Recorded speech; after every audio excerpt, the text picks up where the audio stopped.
Alyson Kennedy, thank you so much for joining us. Thank you. Why do you want to be mayor, and what was the deciding factor that said, I have to run? Well, the deciding factor is, I think, very simple, and that is that working people are not represented in politics. Most working people think that the Democratic and Republican parties are dead-end politics. These politicians get elected, they do nothing about our problems, they don't discuss our problems. We're like in the basement to them. And the only time they deal with this is when they have to deal with it. But as far as their solutions, none of their proposals are going to solve the stagnant wages that working people have been subjected to for decades, the horrible conditions that face each one of us on the jobs that we work, the number of people that work part-time, the skyrocketing rents, which is a big problem in Dallas, the skyrocketing mortgages. These are real problems that we face. And I'm running to talk about these problems, to be a voice for the millions of working people that are not represented in the political system in this country. In Dallas, the mayoral race and all city council are nonpartisan. So I'm wondering, what do you think you will be able to do as mayor? A lot of these are national issues that you described, but Right. what do you hope to do as mayor? Well, first of all, what I described are not national issues. Low wages is a Dallas issue. It affects working people no matter where you live in the United States. It is a national issue in that it's caused by the same problems which is that the bosses get away with this. And there's no fight going on by working people to fight in our interests, and there's no politicians that fight in our interests. Yes, the mayor's race is a nonpartisan race, supposedly, but we know that each candidate has a political view, political party. My views are I'm running to express the views of the Socialist Workers Party in this election. The Socialist Workers Party is running 17 candidates in 11 states. And we're doing the same thing that I'm doing here, talking about the real things that should be discussed in politics. You know, I'm asked a lot, what would I do if elected mayor? And what I explain, it's not what I would do, but what working people, what we need to do together to fight in our interest, to fight to change things. If I was elected mayor, it would mean that there was a far-reaching change going on in Dallas. It would mean that thousands and thousands and tens of thousands of people that live in Dallas agreed with the views of the Socialist Workers Party. And it would mean that there would be a big change, and it would be a big advance for what we need to fight for in the future. And one of the things that I put forward in this election is the need for us to have independent political action, to be independent of the wealthy parties.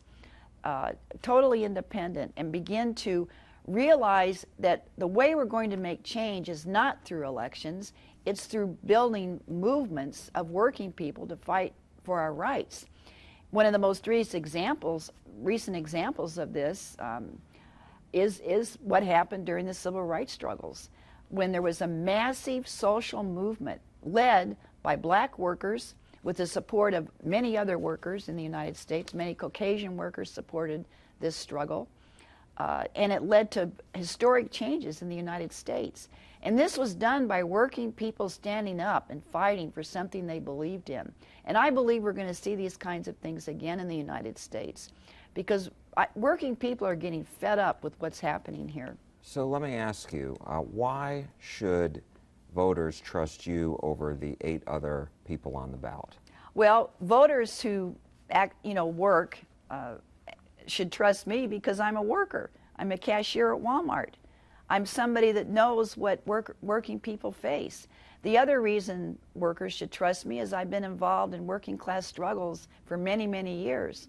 One of the struggles I was involved in was a fight to organize the United Mine Workers at a coal mine in Utah that was majority Mexican workers getting paid $5.35 an hour because they were undocumented.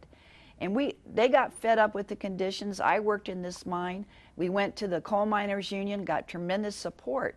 This is an important issue in Dallas, the question of undocumented workers and how these workers are super exploited and how the bosses use this cheap labor to drive the whole wage scale down. That's why my campaign supports fighting for amnesty. We think it's a crucial question today. When you think about the raid that just happened in Allen, Texas, by ICE, supported by local police, arresting 284 workers that had worked in that factory for years, but they were getting paid $8 an hour, they were undocumented, and my campaign is on record in supporting amnesty, opposing raids and deportations, and also supporting driver's license for any worker. So my question is, how does a mayor in the city of Dallas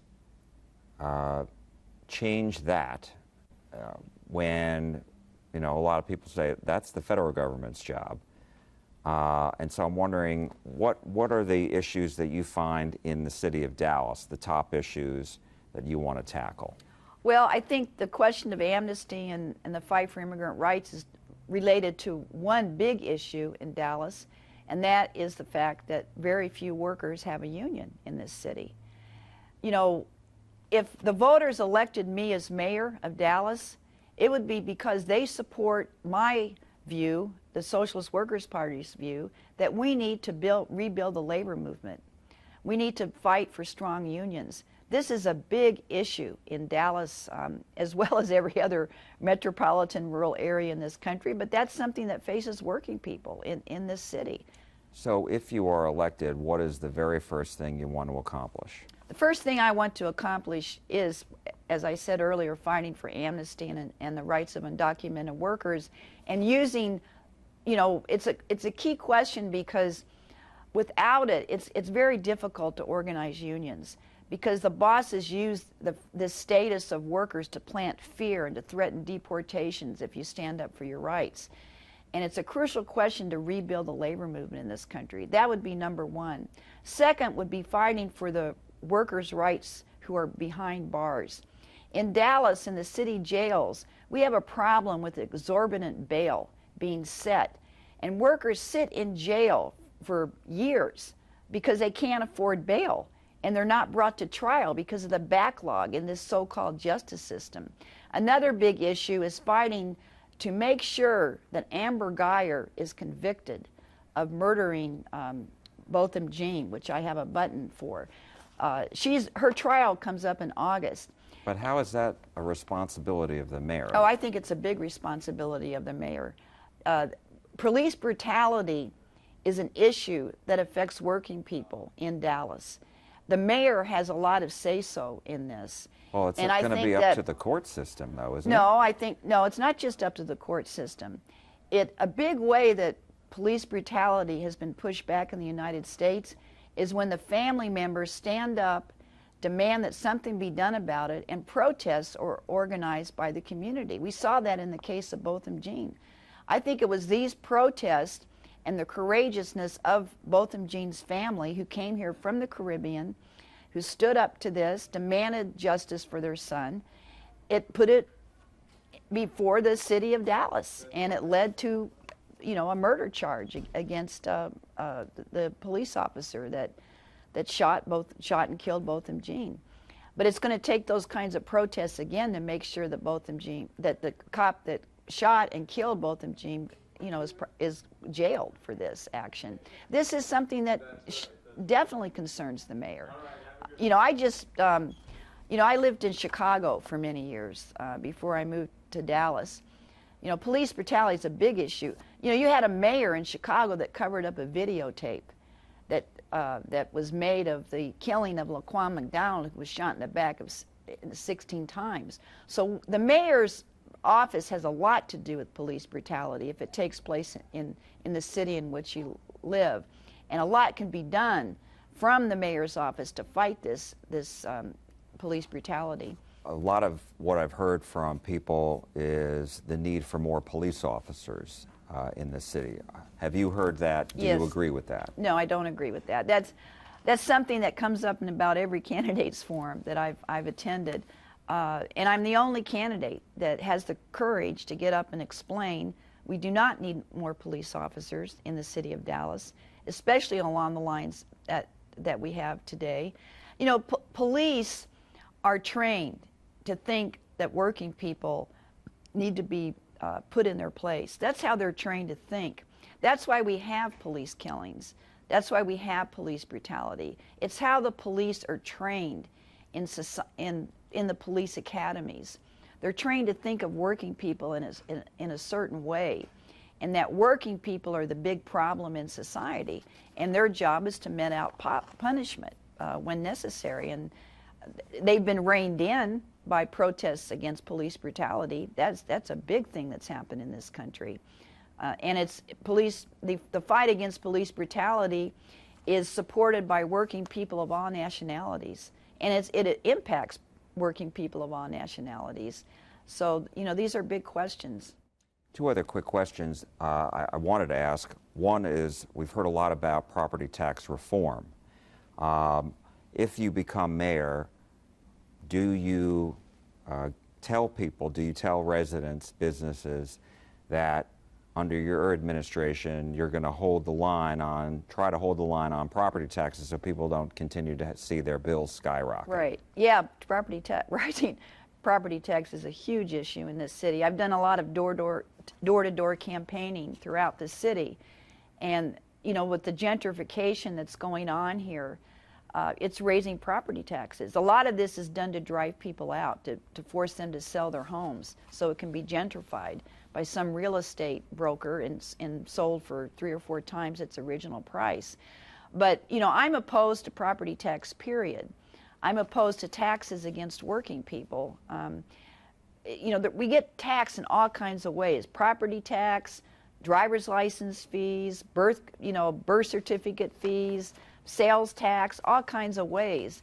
And I believe that the way we pay for things in society is by demanding and fighting to get the huge profits that the oil companies are making, that corporations like Walmart and other retailers are making today. The big corporations are making a killing right now in exorbitant profits. Think of the money that Jeff Bezos makes. It's outrageous. But none of this is put back into society. What they do with their profits, they might put back a little bit just to make themselves look good. And they give us little bits of wages, little bit of paycheck. But they use their profits to make more profit. They invest in stocks and bonds and credit. They're building up the same bubbles that they did in 2008. And that's why the Socialist Workers Party is about mobilizing working people to fight against these things. And as we begin to struggle for our rights, we can gain confidence and take political power and reorganize this entire society to meet the needs of the majority. My last question is, through fundraising, your fundraising, and people who may have endorsed your campaign, what does that say about the viability of your campaign? My campaign represents the views of the Socialist Workers Party, and our views have a lot of viability. And we get a very good hearing campaigning door to door. Yes, I don't have endorsements of big entrepreneurs in Dallas, or I'm certainly not going to get the endorsement of the Dallas Police Association or the Dallas Firefighters Association. But we look at the support we get from the agreement that we get at the doorstep when we discuss these questions with working people, because workers are really thinking about what's going on. It hasn't yet, resulted in real action by working people, because I think one of the big obstacles that we face in the United States is working people have never had our own political party. We've never had a working class party, a mass working class party. And the Democratic Party has a big hold over working people. And in every election, they convince a lot of workers vote for the candidate that sounds the best. But you know what happened in the election in 2016? This changed. Working people did not vote Democrat. Most workers voted Republican. They voted for Donald Trump. And they did this because he sounded like he was going to do something. But I don't believe Trump will do anything either, because the problems that we face result from the crisis of the capitalist system, which is worldwide. And that's what we have to really think about and realize that that's what we have to begin to struggle against. And struggling every protest and every rally, every strike, every union organizing drive we have today that can win, you know, can make gains in our rights is very important, because we gain confidence. We gain the idea that we can change things, and this will lead to bigger things in the coming years. Alyson Kennedy, thank you so much. Well, thank you very much, Mr. Fink. I really appreciate your time. Good luck to you. Thank you.